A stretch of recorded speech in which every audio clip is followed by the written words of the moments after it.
चंडीवाराय मुंडधानु भैरणी चक्री गुरुमुखे प्रेतवासी ग्राक्षवासु नमकर्ता महेते ज्येष्ठा महेते नामनाद भगवान श्री चंद्रमाय नमो नमः स्वाहा प्रजापति विश्वकर्मा मनोगत्रवस्ते रेकस्ते केशव नाम ताभ्यमे स्वाहा सूर्योदयो अधिपति समावतस्य ब्रह्मस्य क्रीतायां शिष्याणां प्रोदानां कर्मस्यं देहुत्याः आयकं स्वाहा जननासे हरे भक्तजनों के संकट दासजनों के सावगुण पढ़ने वाला दूर करे ओम जय जगदीश हरे।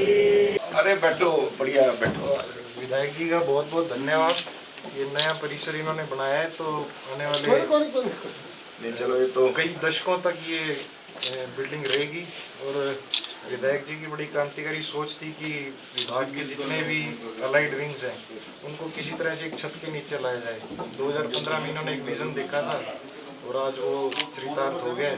और हमारे डिपार्टमेंट के लिए भी एक मिसाल की बात है कि विभाग की जो सारी अलाइड विंग्स हैं क्या वो भी एक छत के नीचे आ सकती हैं। अम्बाला इसका एक ज्वलंत उदाहरण है। देखिए, कृषि सदन के नाते एक विचार मन के अंदर था कि अम्बाड़ा के अंदर जिस प्रकार से जो विभिन्न कृषि विभाग के कार्यालय हैं, लगभग 11-12 कार्यालय हैं और वो अलग अलग बिल्डिंग्स में चल रहे थे। किसान साथी कोई आता था उसको एक छत के नीचे सुविधा नहीं मिलती थी और कई बार ऐसा होता था उसको 3 कार्यालयों में जाना है तो उसको 3 बार अपना मोटरसाइकिल उठा के किलोमीटर्स तक घूमना पड़ता था, परेशान होता था। अधिकारी होते थे नहीं होते थे। तो एक सोच थी कि ये सारे एक छत के नीचे आए और इसके अंदर एक अल्ट्रा मॉडर्न टेक्निक के नाते एक वीसी रूम।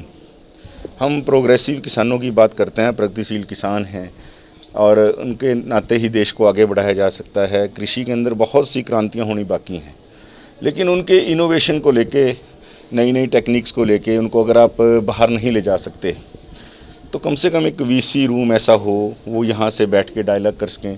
दिल्ली से कोई पूसा यूनिवर्सिटी से कोई नई टेक्निक है, हिसार से, लुधियाना से, वो यहाँ से किसानों को बारी बारी बुलाएं, जोड़ें, उनकी कार्यशालाएं आयोजित हों और ये एक कृषि सदनकाली कार्यालय ना होके एक मैं कहता हूँ कि आधुनिक एक रिसर्च केंद्र भी बने और एक कार्यालय भी रहे। ऐसी एक सोच के साथ इसका हमने आदरणीय मुख्यमंत्री जी के सामने एक खाका रखा था।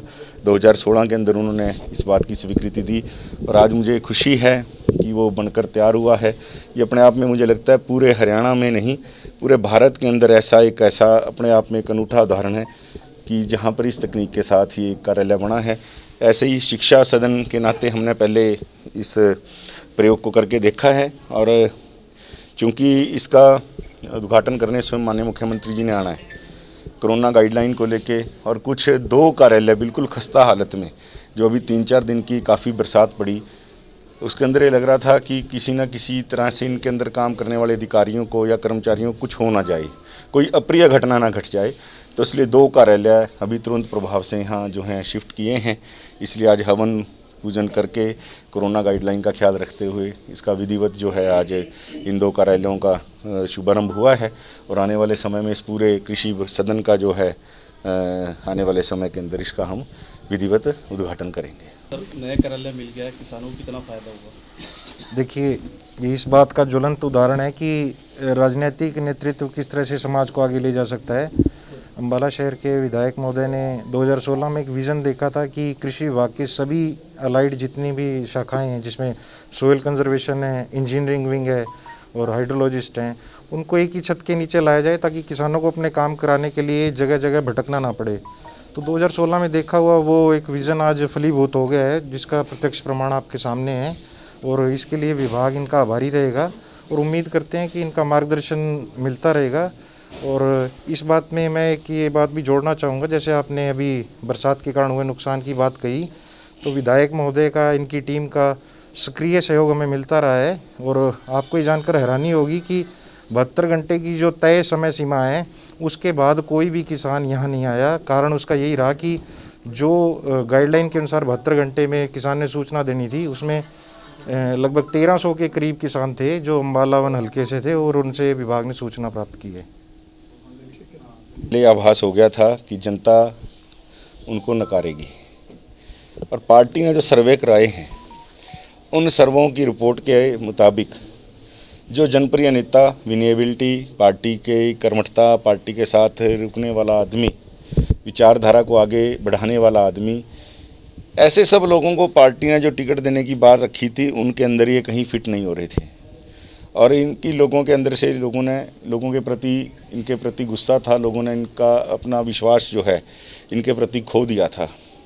तो इसलिए इनको लगा कि टिकट हमारा कटेगा, इसलिए ये कहते हैं ना कि दूसरी गाड़ी में लपक के चढ़ जाते हैं। तो ये केवल टिकट की लड़ाई वाले लोग हैं, ये जनता की भलाई करने वाले लोग नहीं हैं। बीजेपी ने तो वैसे ही इनको टिकट नहीं देनी थी, ये खुद इसलिए छोड़ के जाने का ड्रामा कर रहे हैं। भारतीय जनता पार्टी को पहले से ज़्यादा आशीर्वाद यूपी की जो है स्वाभिमानी जनता का प्राप्त होगा और अन्य राज्यों के अंदर भी भारतीय जनता पार्टी कमल खिलाने का काम करेगी। लहरी बरसात के कारण नुकसान देखने को मिल रहा है आपकी विधानसभा में। हमने ये डीडीए साहब खड़े हैं, संबंधित अधिकारियों को भी निर्देश दिए थे और एक ऑनलाइन ऐप के माध्यम से टोल फ्री नंबर भी जारी किया था और जिन्होंने 48 घंटे के अंदर 72 घंटे के अंदर जो अपनी कंप्लेंट दर्ज कराई है उनके ऊपर जो है जरूर संज्ञान लिया जाएगा।